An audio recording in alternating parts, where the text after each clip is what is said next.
Good morning, everyone. Today I will be talking to you about my paradigm shift paper on Disney princesses. Over the course of the past 70 years, these princesses have transformed from domesticated peasants to independent heroines. During my research, I came across this one author who categorized princesses based on the years their films came out.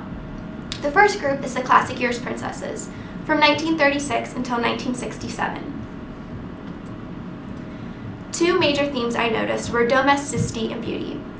Cinderella is a prime example of domesticity because she had to cook and clean her whole entire life. She was domesticated and had no say in her life or anything she wanted to do. Beauty is shown in the movie Snow White.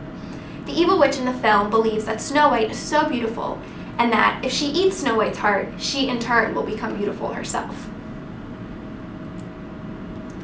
The last idea is self-worth and how these princesses rely on men for their self-esteem. This is first shown in Snow White and how she believes that if she eats this apple, a prince will come and make all her dreams come true. Next, in Cinderella, she gravitates towards her prince because she was neglected her whole life from her stepmother, and she gravitates towards him because he gives her that comfort and security that she longs for. Finally, Princess Aurora, she relies on a man to come kiss her, wake her up, because she is helpless and cannot defend herself. So the shift.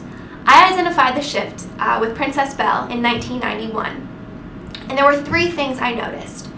The first was that Belle did not believe that she had to marry the most macho, good-looking man. She didn't want to fall in love with someone based on their looks. The next idea is that Belle didn't believe that she had to cook or clean for a man. She would, but she didn't feel like she was obligated to. And finally, Belle liked to read, and even though this was looked down upon by her patriarch society, she still enjoyed doing it. The second group is the Eisner era. These princesses are from 1989 until 2005. The next two themes I noticed within the Eisner era were differences about marriage and love. The first is shown through Mulan. Mulan goes and stays with her family, and she is actually chased by her prince, whereas in Cinderella, she chases her prince. So it's a role reversal, showing that she doesn't really need to get married. Next is Princess Jasmine, and she believes that love is not a necessity and she is not a prize to be won, once again showing that she doesn't need to be married or rely on a man. And finally, Princess Tiana. She doesn't believe in marrying the most good-looking man. She actually falls in love with a penniless loser. And finally is domesticity and beauty. Princess Diana is the first princess to start her own business. She actually goes and does something with her life instead of singing and dancing all day. Next is Mulan. She actually cuts off all her hair and wears men's clothing. Totally defines the idea that you have to wear a flowy dress and a crown and be very proper. So why the shift? For my research, I identified two different periods. The first was the 1930s. During this time, women were domesticated still.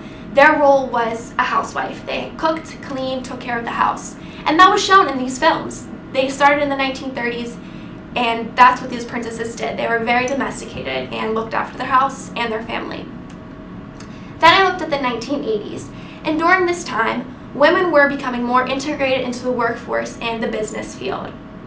For example, women were becoming CEOs of companies and becoming vice president nominees. So you can see that women were becoming more integrated into the workforce. So that concludes my presentation on how princesses became less domesticated and more independent female roles. Thank you.